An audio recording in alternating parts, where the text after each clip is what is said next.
ಶ್ರೀ ಗುರುಭ್ಯೋ ನಮಃ. ಶ್ರೀಮನ್ಮಹಾಗಣಾಧಿಪತಯೇ ನಮಃ. ಎನ್ನ ಆಧ್ಯಾತ್ಮ ಬಂಧುಗಳೇ, ಎಲ್ಲರಿಗೂ ಶ್ರಾವಣದ ಶುಭಾಶಯಗಳನ್ನು ತಿಳಿಸ್ತಾ, ಈ ಶ್ರಾವಣ ಮಾಸವನ್ನು ಶ್ರವಣ ಮಾಡಲಿಕ್ಕೆ ಯೋಗ್ಯವಾದಂತಹ ಮಾಸ ಅಂಥೇಳಿ ನಮ್ಮ ಪೂರ್ವಜರು ಹಿರಿಯರೆಲ್ಲರೂ ಹೇಳ್ಕೊತ ಬಂದಿದ್ದಾರೆ. ಇಂತಹ ಒಂದು ಶ್ರಾವಣ ಮಾಸದೊಳಗೆ ನಾವು ಸದಾವಕಾಲ ಆ ಶಿವನ ನಾಮ ಸಂಕೀರ್ತನೆಯನ್ನು ಮಾಡಿದರೆ ಮಾತ್ರ ಅತೀ ಅಲ್ಪ ಭಕ್ತಿಗೆ ಸಂತೋಷಗೊಳ್ತಕ್ಕಂಥ ಆಶುತೋಷನಾಗಿರ್ತಕ್ಕಂಥ ಆ ಪರಮಾತ್ಮನ ಒಲುಮೆ ನಮ್ಮ ನಿಮ್ಮೆಲ್ಲರಿಗೆ ಸದಾವಕಾಲ ಆಗ್ತತಿ ಅಂತಕ್ಕಂಥ ಮಾತನ್ನು ಹೇಳ್ತಾ, ಬ್ರಹ್ಮಾನಂದ ಗುರುಜಿಯವರು ಬಹಳ ಸುಂದರವಾದ ಒಂದು ಪದ್ಯವನ್ನು ಬರೆದಿದ್ದಾರೆ. ಶಿವ ಶಿವ ಶಿವ ಶಿವನಾಮ ಸುಮರ ನರ ಸಕಲ ಮನೋರಥ ಪೂರಣಕಾರಿ. ಈ ಜಗತ್ತಿನೊಳಗೆ ಶಿವ ಅಂತಕ್ಕಂಥ ಎರಡೇ ಎರಡು ಅಕ್ಷರ ನಮ್ಮನ್ನು ಏನು ಮಾಡ್ತದಂದ್ರೆ ಪೂರ್ಣತ್ವದ ಕಡೆಗೆ ಏನು ಮಾಡ್ತದಂದ್ರೆ ನಮ್ಮ ನಿಮ್ಮೆಲ್ಲರ ಮನಸ್ಸನ್ನು ಎಳೆದುಕೊಂಡು ಹೋಗ್ತತಿ, ಸೆಳೆದುಕೊಂಡು ಹೋಗ್ತತಿ ಅಂಥೇಳಿ. ನಮ್ಮೆಲ್ಲರ ಮನೋಕಾಮನೆಗಳು ಈಡೇರಬೇಕು ಅಂತಂದ್ರೆ ಶಿವನಾಮ ಸ್ಮರಣೆಯ ಸಂಕೀರ್ತನೆಯನ್ನು ಮಾಡಬೇಕು ಅಂಥೇಳಿ ಆ ಗುರುಗಳು ಬರೀತಾರೆ.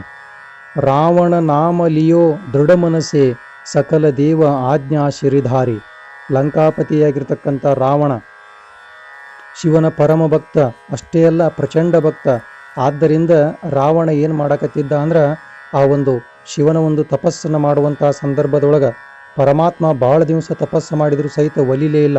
ಆವಾಗ ರಾವಣನ ತಾಯಿಯಾಗಿರ್ತಕ್ಕಂಥ ಕೈಕಸಾದೇವಿ ಬಂದು, ನೋಡಪ್ಪ, ನೀನು ಹೇಳ್ತಕ್ಕಂಥ ಮಂತ್ರದೊಳಗೆ ದೋಷ ಐತಿ, ಅದಕ್ಕೆ ಪರಮಾತ್ಮ ಒಲಿವಲ್ಲ, ಆ ಮಂತ್ರವನ್ನು ಶುದ್ಧ ಮಾಡಿಕೊಂಡು ಓದು ಅಂಥೇಳಿ ತಾಯಿ ಬಂದು ಹಿಂಗೆ ಹೇಳು ಅಂಥೇಳಿ ಆ ಪ್ರಣವ ಪಂಚಾಕ್ಷರ ಮಂತ್ರದೊಳಗೆ ಒಂದು ಮೂಲ ಬೀಜಾಕ್ಷರವನ್ನು ಸೇರಿಸಿ ಉಚ್ಚಾರ ಮಾಡು ಅಂಥೇಳಿ ಹೇಳಿಕೊಟ್ಟ ನಂತರ ರಾವಣ ಏನು ಮಾಡ್ತಾನಂದ್ರೆ ತಪಸ್ಸನ್ನು ಮಾಡಲಿಕ್ಕೆ ಪ್ರಾರಂಭ ಮಾಡ್ತಾನೆ.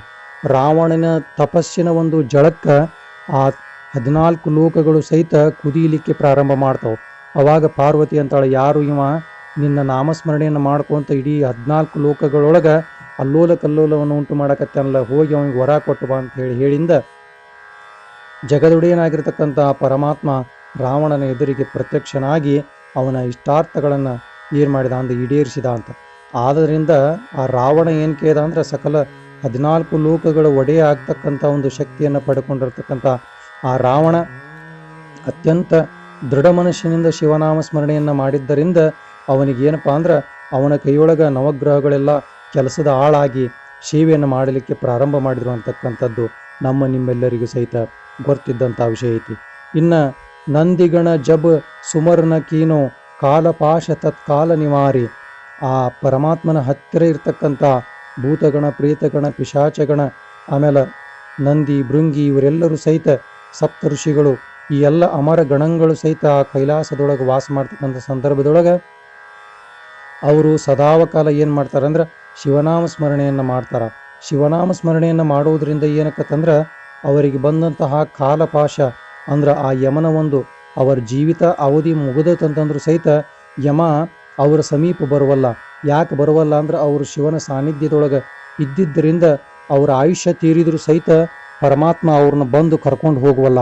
ಅಂತಹ ಒಂದು ಶಕ್ತಿ ಯಾರ ಒಂದು ಹೆಸರಿನೊಳಗೈತಿ, ನಾಮದೊಳಗೈತಿ ಅಂದ್ರೆ ಆ ಶಿವನ ನಾಮದೊಳಗೆ ಐತಿ ಅಂಥೇಳಿ ಬರೀತಾರ. ಉಪಮನ್ಯು ಮುನಿ ಕರೆ ತಪಸ್ಯ ದೂದ ಸಮುದ್ರ ಕಿಯೋ ಬಡ ಬಾರಿ. ಅದಕ್ಕೆ ಉಪಮನ್ಯು ಅಂತಕ್ಕಂಥ ಋಷಿ ಏನು ಮಾಡಿದ ಅಂದ್ರೆ ಆ ಒಂದು ಹಾಲಿನ ಸಮುದ್ರ, ನಮಗೆ ಹಾಲಿನ ಒಂದು ಕೊರತೆ ಆಗಬಾರ್ದು ಅಂತಕ್ಕಂಥ ಉದ್ದೇಶದಿಂದ ಪರಮಾತ್ಮನನ್ನ ಕುರಿತು ತಪಸ್ಸನ್ನು ಮಾಡಿದ್ರೆ ಆ ಉಪಮನ್ಯುವಿಗೆ ಸಲುವಾಗಿ ಪರಮಾತ್ಮ ಏನು ಮಾಡಿದ ಅಂದ್ರೆ ಆ ಹಾಲಿನ ಸಮುದ್ರದ ಹೊಳೆಯನ್ನೇ ಹರಿಸಿದ ಅಂತಕ್ಕಂಥದ್ದು ಬರ್ತತಿ. ಆದ್ದರಿಂದ ಏಕಚಿತ್ತದಿಂದ ಏಕಧ್ಯಾನದಿಂದ ಈ ಒಂದು ಶ್ರಾವಣ ಮಾಸದೊಳಗೆ ಆ ಪರಮಾತ್ಮನ ನಾಮಸ್ಮರಣೆಯನ್ನು ಅವ್ಯಾಹತವಾಗಿ ನೀವೆಲ್ಲರೂ ಮಾಡಿದ್ದ ನಿಜ ಇದ್ರೆ ನಮಗೂ ಸಹಿತ ಪರಮಾತ್ಮನ ಕರುಣೆ ಆಗುವುದರೊಳಗೆ ಸಂದೇಹ ಇಲ್ಲ ಅಂತಕ್ಕಂಥ ಮಾತನ್ನು ಬ್ರಹ್ಮಾನಂದ ಗುರುಜಿಯವರು ಬರೀತಾರೆ. ಬ್ರಹ್ಮಾನಂದ ಯಹೀವರ ಮಾಂಗೆ ಭಕ್ತಿ ದಾನ ದಿಜೆ ತ್ರಿಪುರಾರಿ. ಅದಕ್ಕೆ ನಾನು ಏನು ಕೇಳಕತ್ತೇನಪ್ಪ ಅಂತಂದ್ರೆ ನೀನು ನನಗೇನನ್ನಾದರೂ ಕೊಡಬೇಕಂತ ಹೇಳಿ ಅನಿಸಿದ್ರೆ ಅದನ್ನು ಎಂಥ ವರ ಕೊಡು ಅಂತಂದ್ರೆ ನನಗೆ ಭಕ್ತಿ ದಾನ ದಿಜೆ ತ್ರಿಪುರಾರಿ, ನನಗೆ ಭಕ್ತಿಯನ್ನು ಮಾಡ್ತಕ್ಕಂಥದ್ದು, ನಿನ್ನ ನಾಮಸ್ಮರಣೆಯನ್ನು ಮಾಡ್ತಕ್ಕಂಥ ಒಂದು ವರವನ್ನು ಕೊಡು. ಅದರ ಜೊತೆಗೆ ನನಗೆ ಬಂದಂತಹ ಒಂದು ನನ್ನ ಹತ್ತಿರ ಇರ್ತಕ್ಕಂಥ ಯಾವುದೇ ವಸ್ತು ಆಗಲಿ ಅದನ್ನು ದಾನ ಮಾಡ್ತಕ್ಕಂಥ ಗುಣವನ್ನು ಕೊಡು ಅಂಥೇಳಿ ಆ ವರವನ್ನು ಕೊಡು ಅಂಥೇಳಿ ಬೇಡ್ಕೊತಾರೆ. ಆದ್ದರಿಂದ ಪ್ರತಿಯೊಬ್ಬ ಮನುಷ್ಯನೂ ಸಹಿತ ಜೀವನದೊಳಗೆ ಏನೆಲ್ಲವನ್ನ ಪಡೆದುಕೊಂಡಿರ್ತಾನಲ್ಲ, ಆ ಪಡೆದುಕೊಂಡಂತಹ ವಸ್ತುವಿನೊಳಗ ಸುಮಾರು 50ರಷ್ಟಾಗ್ಲಿ 10ರಷ್ಟಾಗ್ಲಿ ದಾನ ಧರ್ಮ ಪರೋಪಕಾರವನ್ನ ಮಾಡಬೇಕು. ಯಾಕಂದ್ರೆ ಅದು ಧರ್ಮಕ್ಕೆ ಮೀಸಲಿರ್ತಕ್ಕಂಥ ಒಂದು ಸ್ವತ್ತಾಗಿರ್ತೈತಿ. ಆದ್ದರಿಂದ ಇಂತಹ ಒಂದು ಶ್ರಾವಣ ಮಾಸದೊಳಗೆ ಶಿವನ ದೇವಾಲಯದೊಳಗೆ ನಮಗೆ ಯಥಾಶಕ್ತಿ, ನಮಗೆ ಪರಮಾತ್ಮ ಎಷ್ಟು ಶಕ್ತಿ ಕೊಟ್ಟಾನಲ್ಲ ಅಷ್ಟನ್ನಾದ್ರೂ ನಾವು ದಾನವನ್ನ ಮಾಡಿ ಭಕ್ತಿಯನ್ನ ಮಾಡಿ ಶಿವನಾಮ ಸ್ಮರಣೆಯನ್ನ ಮಾಡಿದ್ದ ನಿಜ ಇದ್ರೆ ಆ ಭಗವಂತನ ಕೃಪೆ ನಮ್ಮ ಮ್ಯಾಲ ಸದಾವಕಾಲ ಆಗ್ತತಿ ಅಂತಕ್ಕಂಥ ಮಾತನ್ನ ಹೇಳ್ತಾ ಈ ನುಡಿಗಳನ್ನ ಗುರುವಿನ ಪಾದಕ್ಕೆ ಸಮರ್ಪಣೆ ಮಾಡ್ತಾ ಇದ್ದೇನೆ.